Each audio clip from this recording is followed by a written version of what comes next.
Queridas irmãs, queridos irmãos, que a doce e inconfundível paz de Jesus esteja em nossos corações. Estudo do Evangelho segundo o Espiritismo, capítulo 15.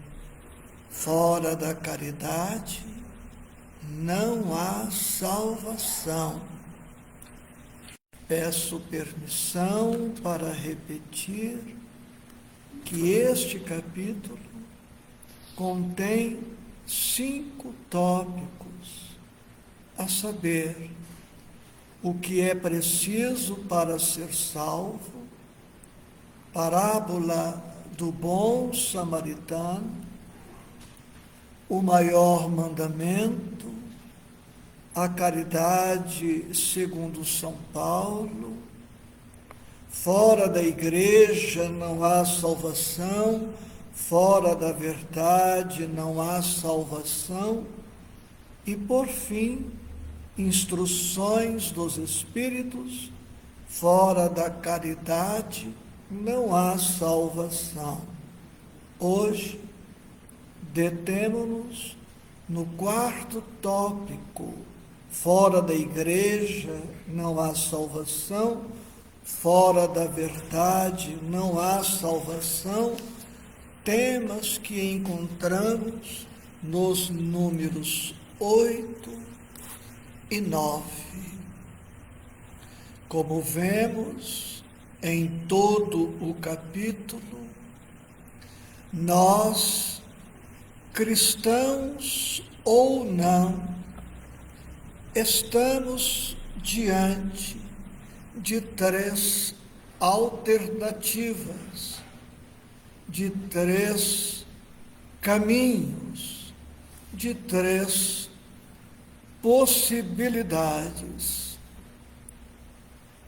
Quais são estes 3 caminhos dentro do estudo relacionado ao capítulo 15. Nós temos diante de nós a caridade, a igreja e a verdade. Se nós buscarmos o pensamento do cristianismo original, se buscarmos o pensamento puro de nosso Senhor Jesus Cristo, veremos que o Mestre, a todo o tempo, propôs como regra, como caminho para a felicidade, para a paz, para a plenitude, a caridade. É evidente em todo o Evangelho do Cristo que ele em nenhum momento desprezou a igreja ou o templo.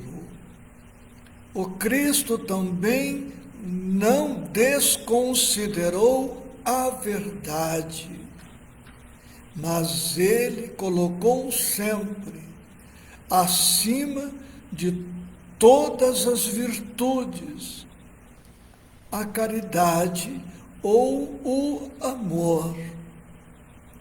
Nós, os espíritas, de modo muito particular, e os cristãos, de um modo geral, de forma alguma, podemos desprezar os templos religiosos, tanto que neste momento realizo este estudo na intimidade do Centro Espírita que temos aqui na Comunidade Espírita Joana de Ângeles.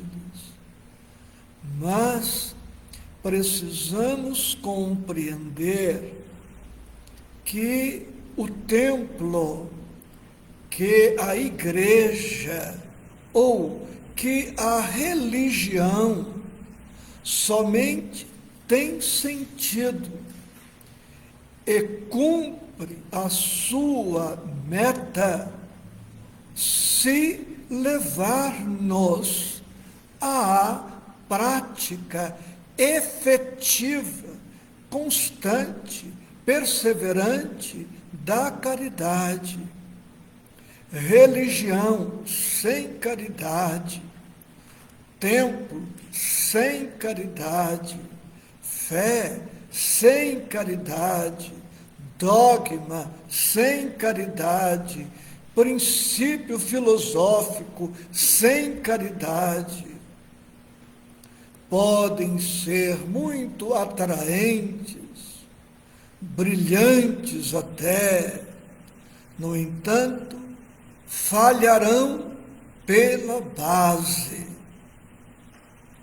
Isto significa que para nós, os espíritas, grande é a responsabilidade, grande o compromisso com a caridade, porque estamos informados por todo o Evangelho do Cristo, por toda a doutrina espírita, que o Espiritismo não salva. O que salva é a caridade.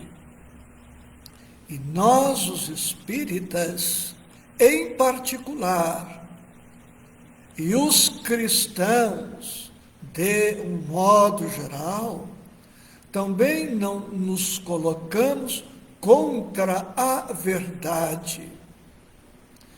Quando o próprio Mestre nos asseverou: conhecereis a verdade, e a verdade vos libertará.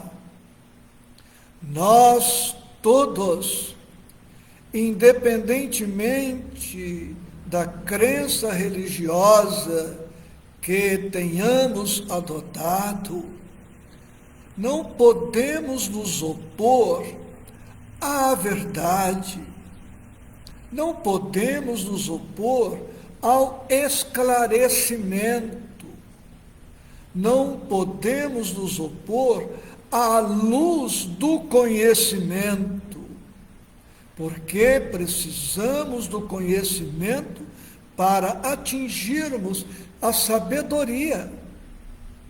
Precisamos do conhecimento para atingirmos o discernimento, o bom senso, o equilíbrio, a razão. No entanto, aplica-se à verdade o mesmo pensamento aplicável ao templo, à igreja. Se somente é admissível igreja com caridade, templo com caridade, centro espírita com caridade, também somente será admissível a verdade com caridade, o conhecimento com caridade, a sabedoria com caridade, a luz com caridade, a ciência com caridade, para que a ciência, para que a verdade, tanto quanto o templo, a igreja, o centro, sejam caminhos que percorreremos para atingir a nossa finalidade, que é a nossa espiritualidade, que se expressará na caridade. Agora, baseando-me nos números 8 e 9, apresento para nós por que devemos optar pela caridade como condição para a felicidade, para a salvação, e por que devemos colocar a Igreja e a verdade a serviço da caridade. Apresentarei alguns tópicos. Por que a doutrina espírita nos propõe fora da caridade não há salvação? Porque a caridade apoia-se em um princípio universal. Vale para todas as pessoas, de todas as nacionalidades, de todos os continentes, de todas as condições sociais, culturais, econômicas, morais, espirituais. A caridade abre a todos os filhos de Deus o acesso à felicidade suprema, a todos os filhos de Deus indistintamente.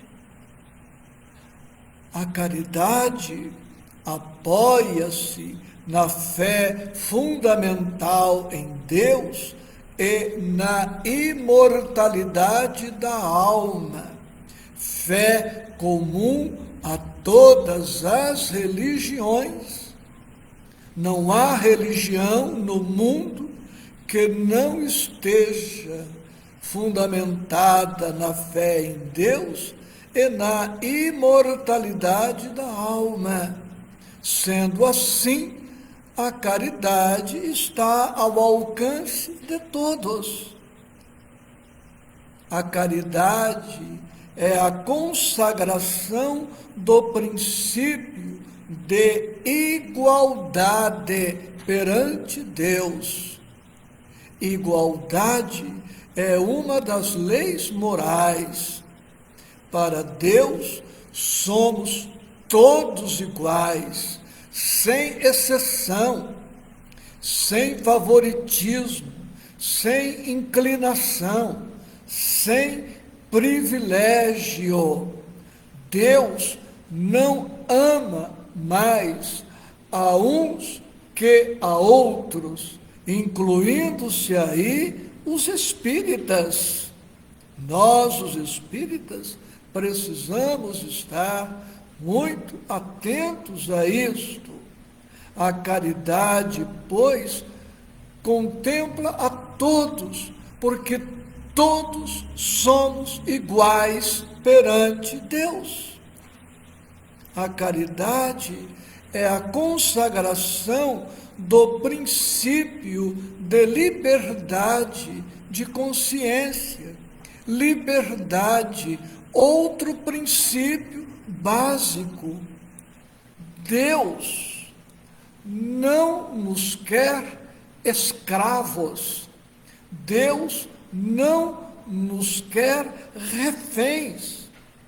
Com a caridade, nós podemos ser da filosofia que bem entendermos.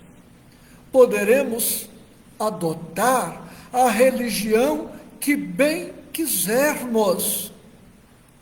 Portanto, a caridade não restringe, não limita, não delimita, antes ela abre um leque de possibilidades. Deste modo, como estamos no Brasil, digo, aquele que pretender ser católico, que seja católico, mas que coloque a caridade em primeiro lugar.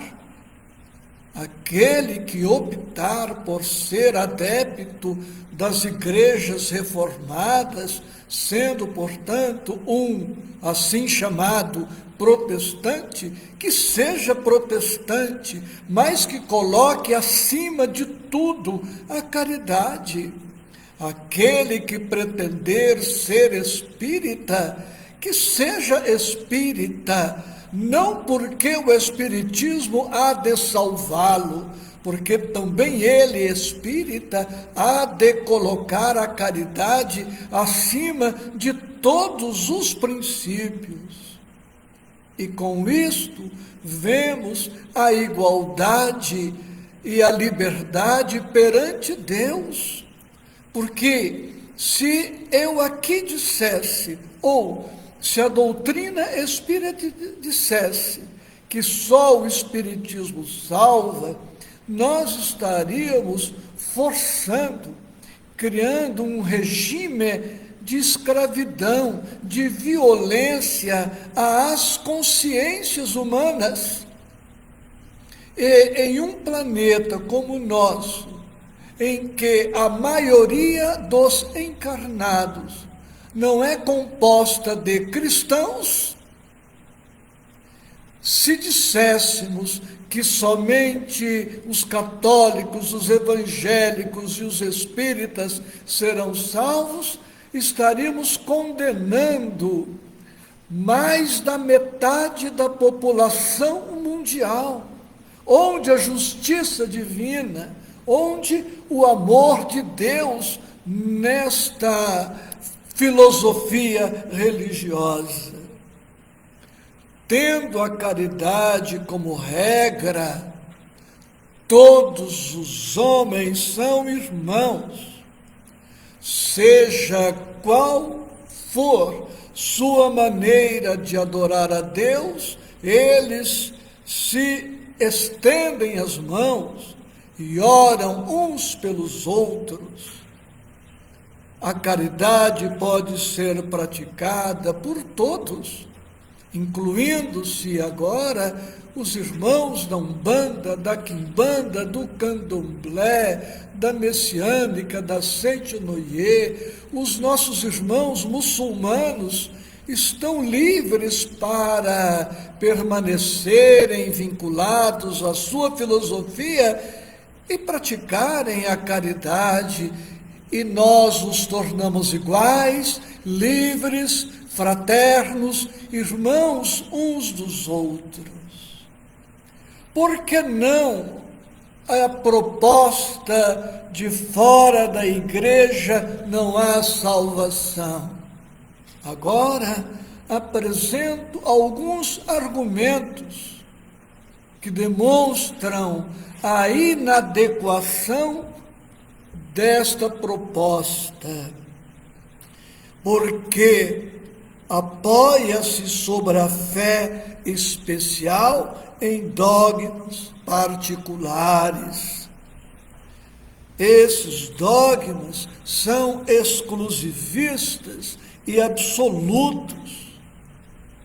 Se propusermos que fora da igreja não há salvação, nós estaremos nos separando uns dos outros e não nos unindo. Em vez de estimular as criaturas humanas a sustentar, a cooperar com os demais irmãos de humanidade, nós estaremos criando anátema, oposição, rejeição, gerando irritação, mau humor, inveja, ciúme, competição, condenação recíproca. Se nós estabelecermos que fora da igreja não há salvação, estaremos ignorando a grande lei de igualdade diante do túmulo, separando as criaturas até mesmo no campo de repouso. As criaturas lançam entre si reproches, reprovações, anátemas. As criaturas passam a se perseguir, vivem como inimigas. O pai não ora pelo filho, nem o filho pelo pai, nem o amigo pelo amigo, pois eles se acreditarão reciprocamente condenados e sem volta. Este dogma, fora da igreja não há salvação, é essencialmente contrário aos ensinos do Cristo e à lei evangélica. O Cristo em nenhum momento disse que somente os judeus seriam salvos, que somente os samaritanos seriam salvos, que somente os romanos seriam salvos. E todo o capítulo 15 trabalha de maneira belíssima e profunda todos os argumentos em torno da proposta do Cristo para a salvação das criaturas humanas. Agora, algo do que temos no item 9 do capítulo 15 do Evangelho: fora da verdade não há salvação. Este pensamento é equivalente ao outro princípio: fora da igreja não há salvação. É exclusivista da mesma forma, é egoísta e orgulhoso da mesma forma, porque não há cientista, filósofo, teólogo, pastor, pensadores diversos que não pretendam ser o dono exclusivo da verdade. Dizer que fora da verdade não há salvação equivale a afirmar que só eu sou detentor da verdade, caso seja eu a fazer esta afirmação. Se alguém disser fora da verdade não há salvação, este alguém está se arvorando no conhecedor absoluto da verdade, como se somente ele tivesse penetrado os arcanos da verdade. E no item 9 encontramos esta pergunta: qual é o homem que pode gabar-se de possuir a verdade inteiramente, uma vez que o círculo de conhecimentos cresce sem cessar e as ideias retificam-se a cada dia? A medicina de hoje não é mais a medicina de um século atrás. A odontologia não é a mesma odontologia de um século passado. O direito de hoje não é o direito de um século passado. E assim nós poderíamos aqui trazer todas as centenas de ramificações da ciência e poderíamos trazer todos os princípios de fé elaborados ao longo dos séculos. O que as igrejas propõem hoje não é o que as igrejas propunham exatamente há 200, 300, 400 anos.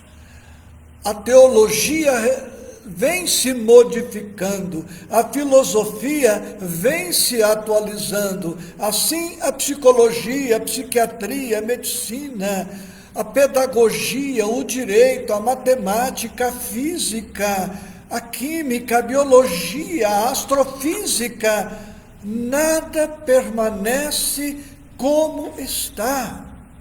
O próprio apóstolo Paulo, na sua carta aos Coríntios, 1 Coríntios capítulo 13, afirma que havendo ciência, passará, havendo línguas, passarão, por conta desta mudança contínua. A verdade de hoje não é a verdade de anos atrás. A verdade de hoje não será a verdade de amanhã ou depois. Por esta razão, quando alguém pretende dizer fora da verdade não há salvação, ele apresenta um princípio estacionário, retrógrado, fechado, exclusivista, porque amanhã ou depois surgirá uma outra verdade e esta pessoa ortodoxa, fechada, tradicionalista, fundamentalista, não vai se abrir para novas possibilidades. A verdade absoluta, diz-nos o item 9, não é partilhada senão pelos espíritos da mais elevada ordem, e a humanidade terrestre não poderia pretendê-la, porque não lhe é dado saber tudo. Ela não pode aspirar senão a uma verdade relativa e proporcional ao seu adiantamento. E a doutrina espírita, corajosa, libertadora, plenificadora, ainda assevera no capítulo 15. Se Deus tivesse instituído a posse da verdade absoluta como condição expressa da felicidade futura, isso equivaleria a um decreto de proscrição geral, enquanto a caridade, mesmo em sua acepção mais ampla, pode ser praticada por cada um. E o item 9 terminará com esta frase: a um tempo humilde e corajosa, a um tempo humilde e transparente, a um tempo humilde e leal, dizendo o Espiritismo, de acordo com o Evangelho, admitindo que é possível salvar-se, seja qual for a sua crença, desde que se observe a lei de Deus, não diz, fora do Espiritismo não há salvação. E como ele, o Espiritismo, não pretende ensinar ainda toda a verdade, também não diz, fora da verdade não há salvação, máxima que dividiria em vez de unir e perpetuaria o antagonismo. Portanto, nós que estamos no Ocidente, com a predominância do cristianismo, que busquemos o Evangelho de nosso Senhor Jesus Cristo e coloquemos a caridade acima da verdade, a caridade acima da igreja. Permanecemos livres para a escolha da religião com a qual mais nos identifiquemos, mas não nos iludamos.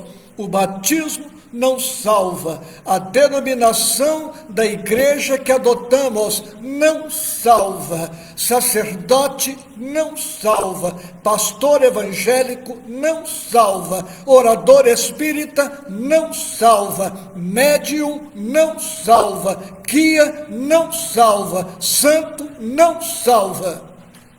O que salva é a caridade, que está ao alcance de todos, independentemente de qualquer condição.